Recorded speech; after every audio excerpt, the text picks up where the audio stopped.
Assistant secretary എക്സാമിന് general കോർപ്പറേഷനിൽ നിന്നും അതേപോലെ ഫോറിൻ കോർപ്പറേഷനിൽ നിന്നും വന്നിട്ടുള്ള ക്വസ്റ്റ്യൻസ് നോക്കാം. Question number 61. The Brighton cooperative benevolent fund association was formed by dash.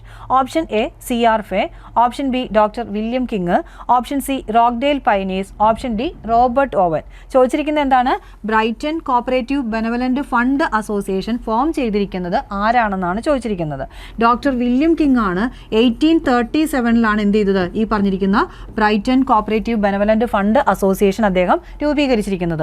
കോപ്പറേറ്റീവ്സിലോട്ട് വരുന്ന ന്യൂ മെമ്പേഴ്സിനെ അസിസ്റ്റ് ചെയ്യുന്നതിനും കോപ്പറേഷൻ എന്ന് പറയുന്ന ആശയം സ്പ്രെഡ് ചെയ്യുന്നതിനും വേണ്ടിയിട്ടാണ് എന്ത് ചെയ്തത്? Brighton cooperative benevolent fund association അദ്ദേഹം ആരംഭിച്ചത്. 1837 ഏപ്രിൽ മാസത്തിലാണ് അദ്ദേഹം ഇത് സ്റ്റാർട്ട് ചെയ്തത്. അപ്പോൾ 61ന്റെ ആൻസർ വരുന്നത് ഓപ്ഷൻ ബി ആണ്, ഡോക്ടർ വില്യം കിങ് ആണ്. ഇനി 62ാമത്തെ ക്വസ്റ്റ്യൻ നോക്കാം. The chief executive officer of ICA is dash. Option A president, option B secretary, option C general manager, option D director general. ICAയുടെ ചീഫ് എക്സിക്യൂട്ടീവ് ഓഫീസർ ഏത് പൊസിഷനാണ് പറയുക? Director general എന്നാണ് അറിയപ്പെടുന്നത്. ഓപ്ഷൻ ഡി ആണ് 62ന്റെ ആൻസർ ആയിട്ട് വരിക. അതേപോലെ ഇപ്പോഴത്തെ ഡയറക്ടർ ജനറൽ എന്ന് പറയുന്നത് ജെറോൺ ഡഗ്ലസ് എന്ന് പറയുന്ന വ്യക്തിയാണ്. 63ാമത്തെ ക്വസ്റ്റ്യൻ നോക്കാം. More than 318 organisations from dash countries are members of ICA. Option A 100, option B 103, option C 107, option D 123. ചോദിച്ചിരിക്കുന്നത് എന്താണ്? 318 ഓർഗനൈസേഷൻ. അത് എത്ര രാജ്യങ്ങളിൽ നിന്നുള്ള ഓർഗനൈസേഷൻസ് ആണ് ICAയിൽ മെമ്പേഴ്സ് ആയിട്ട് ഉണ്ടായിരുന്നതെന്നാണ് ചോദിച്ചിരുന്നത്. അന്ന് ആൻസർ വന്നിരുന്നത് 103 ആണ്. ഓപ്ഷൻ ബി ആയിരുന്നു വന്നിരുന്നത്.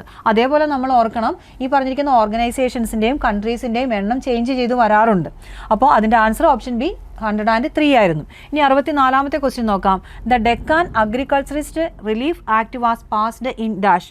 Option A 1909, option B 1979, option C 1879, option D 1889.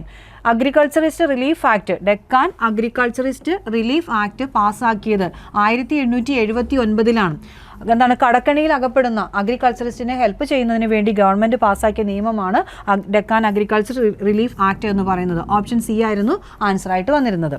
65ാമത്തെ question. Dash committee is also known as the imperial committee on cooperation. Option A royal committee, option B Maclagan committee, option C all India rural credit review committee, option D Saraiya committee. ചോദിച്ചിരിക്കുന്നത് എന്താണ്? ഏത് കമ്മിറ്റിയെയാണ് imperial committee on cooperation എന്ന പേരിൽ കൂടി അറിയപ്പെടുന്നതെന്നാണ് ചോദിച്ചിരിക്കുന്നത്. നമുക്കറിയാം, British government 1914 appoint ചെയ്ത മഗ്ലഗാൻ കമ്മിറ്റിയാണ് എന്തെന്നറിയപ്പെടുക? ഇമ്പീരിയൽ കമ്മിറ്റി ഓൺ കോപ്പറേഷൻ എന്ന പേരിൽ അറിയപ്പെടുക. ഓപ്ഷൻ ബി ആണ് ആൻസർ ആയിട്ട് വരുന്നത്. 66ാമത്തെ ക്വസ്റ്റ്യൻ നോക്കാം. Full form of CRAFICARD. Option A committee to review arrangements of institutional credit for agriculture and rural development, option B commission to rectify anomalies of financial institutional credit for agriculture and rural development, option C committee formed to regulate accredited institutional credit and assess recorded development, option D committee regarding assessment and financial implications on continued agricultural research and development. ചോദിച്ചിരിക്കുന്നത് എന്താണ്? ക്രാഫിക് card എന്ന് പറഞ്ഞിരിക്കുന്ന ആ ഒരു ടേമിൻ്റെ full ഫോമാണ് ചോദിച്ചിരിക്കുന്നത്. നമുക്കറിയാം, ക്രാഫിക് card എന്ന് പറഞ്ഞിരിക്കുന്നത് എന്താണ്? നബാർഡിൻ്റെ ഫോർമേഷനുമായിട്ട് ബന്ധപ്പെട്ട് നമ്മൾ പഠിച്ച കമ്മിറ്റിയാണ്. RBI അപ്പോയിന്റ് ചെയ്ത കമ്മിറ്റിയാണ് 1979. അതിൻ്റെ ഫുൾ നെയിം വരുന്നത് എന്താണ്? Committee to review arrangements for institutional credit for agriculture and rural development എന്നാണ്. ഓപ്ഷൻ എ ആണ് ആൻസർ ആയിട്ട് വരിക. ഇനി 67ാമത്തെ ക്വസ്റ്റ്യൻ നോക്കാം. Price fluctuation fund is related to dash. Option A credit societies, option B marketing societies, option C consumer societies and option D PACS. ചോദിച്ചിരിക്കുന്നത് എന്താണ്? Price fluctuation fund related to എന്തുമായിട്ട് related ആണ്? Marketing സൊസൈറ്റീസുമായിട്ട് related ആയിട്ട് വരുന്നതാണ് price fluctuation fund എന്ന് പറയുന്നത്.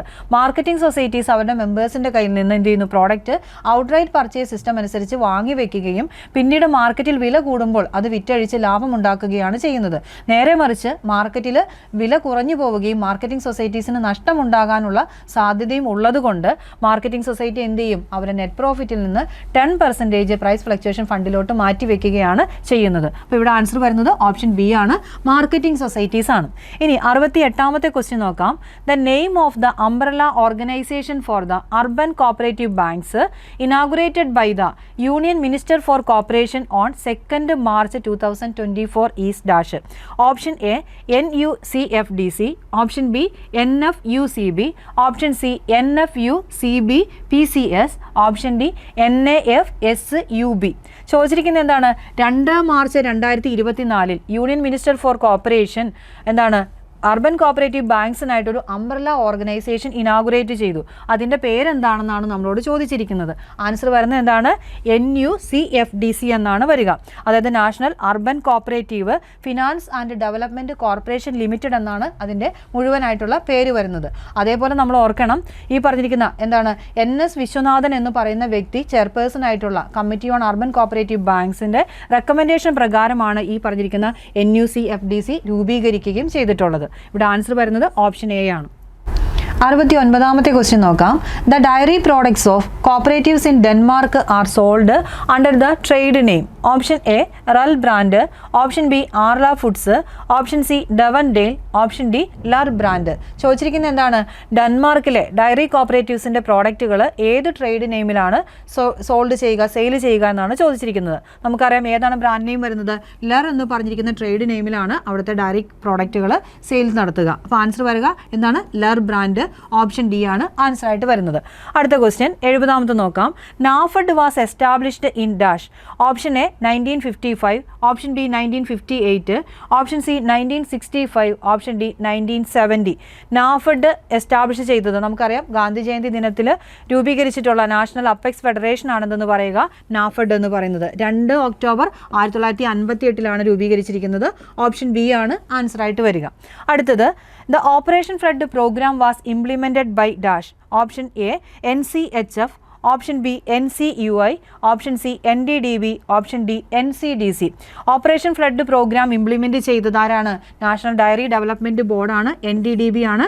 1970 option C ആണ് ആൻസർ ആയിട്ട് വരിക. 72ാമത്തെ ക്വസ്റ്റ്യൻ നോക്കാം. The land improvement loans act was passed in.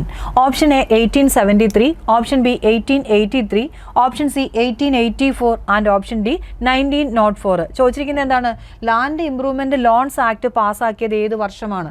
Land improvement loan act പാസ്സാക്കിയത് 1883 ആണ്. ഓപ്ഷൻ ബി ആണ് ആൻസർ ആയിട്ട് വരിക. ഇനി 73ാമത്തെ ക്വസ്റ്റ്യൻ നോക്കാം. The national cooperative consumer federation or NCCF was established on. Option A 15/1/1996, option B 26/12/1965, option C 16/10/1965, option D 16/10/1966. ചോദിച്ചിരിക്കുന്നത് എന്താണ്? NCCF അഥവാ national cooperative consumer federation establish ചെയ്ത ഡേറ്റ് ആണ് നമ്മളോട് ചോദിച്ചിരിക്കുന്നത്. 16/10/1965 എസ്റ്റാബ്ലിഷ് ചെയ്തത്. അതേപോലെ അവർ പ്രവർത്തനം ആരംഭിച്ചത് എന്നാണ് 1966. അപ്പോൾ 73 ആൻസർ ഓപ്ഷൻ സി ആണ് 16/10/1965. Last question 74. The first project of ICDP in Kerala was implemented in 1987-88 in dash district. Option A Palakkad, option B Wayanad, option C Idukki and option D Kasaragod. ICDP project Kerala സ്റ്റേറ്റിൽ ആദ്യമായിട്ട് ഏത് ഡിസ്ട്രിക്റ്റിലാണ് 1987-88 വർഷം സ്റ്റാർട്ട് ചെയ്തത്, ഇംപ്ലിമെൻറ്റ് ചെയ്തത് എന്നാണ് ചോദിച്ചിരിക്കുന്നത്. നമുക്കറിയാം എന്താണ്? വയനാട് ജില്ലയിലാണ് ആദ്യമായിട്ട് കേരളത്തിൽ ICDP പ്രോജക്റ്റ് ഇംപ്ലിമെൻറ്റ് ചെയ്യുന്നത്. ഓപ്ഷൻ ബി ആണ് 74ാമത്തെ ക്വസ്റ്റ്യൻ്റെ ആൻസർ ആയിട്ട് വരിക.